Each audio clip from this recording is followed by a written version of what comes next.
શું આ પ્રકારની પ્લાસ્ટિકની થેલીઓ હજી પણ તમે વાપરો છો? તો હવે સાવધાન થઈ જજો, કારણ કે તમારે દંડ ભરવો પડશે જો હવે આ થેલીઓ વાપરશો. હાય, હું છું હેલી. જો કોઈ પણ દુકાન, શોરૂમ, ફેક્ટરી કે પછી શાકભાજીવાળા પાસે આ પ્રકારની થેલીઓ મળી આવશે ને હવે, તો એમને દંડ તો ભરવો જ પડશે, પણ એની સાથે સાથે એમની જે ફેક્ટરી છે એ પણ સીલ કરી દેવાશે. જો કોઈ દુકાનદાર, હોલસેલ વેન્ડર્સ એ બધાની પાસે 120 માઇક્રોન કરતાં ઓછા માઇક્રોનનું પ્લાસ્ટિક મળી આવે છે તો એમને ફાઇન ભરવો જ પડશે.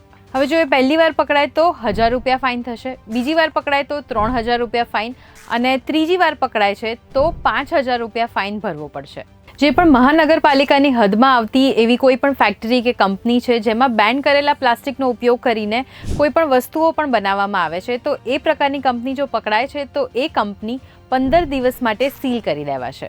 અને જો કોઈ રિટેલરના ત્યાં 100 કિલો કરતાં વધારે પ્લાસ્ટિક પકડાય છે તો એમની જે શોપ છે એ 10 દિવસ માટે સીલ કરી દેવાશે અને નિયમ અનુસાર જે પણ પેનલ્ટી ભરવાની થાય એ એમને ભરવી પડશે. તો પ્લાસ્ટિકનો ઉપયોગ કરીને જે પણ વસ્તુ બનતી હોય, જેમ કે આ પ્રકારની સ્ટ્રો છે, પછી આ ડિશ, આ થર્મોકોલની ડિશ, આ બોલ, આ બધું જ બેન કરવામાં આવેલું છે. એટલે આનો ઉપયોગ કરવો એ પણ ઇલીગલ છે, આપણે ન કરી શકીએ. એટલે એક જાગૃત નાગરિક તરીકે આપણે પણ આ બધી વસ્તુઓ માર્કેટમાંથી ખરીદવી જ ના જોઈએ. તો એન્વાયરમેન્ટને બચાવવા માટે અને આપણા અમદાવાદને સ્વચ્છ રાખવા માટે થઈને સરકારે આ નિયમ લીધો છે. તો શું તમે પણ સરકારની સાથે છો? શું તમે પણ ઈચ્છો છો કે આપણું એન્વાયરમેન્ટ વધારે ને વધારે સારું થતું જાય? તો કમેન્ટમાં યસ લખજો, જેથી કરીને બીજા લોકોને પણ ખબર પડે કે તમે આપણા પર્યાવરણ માટે શું કરી રહ્યા છો. અને આવા જ ઇન્ફોર્મેટિવ વિડીયોઝ માટે ગુજરાત સમાચારના પેજને ફોલો કરી લેજો.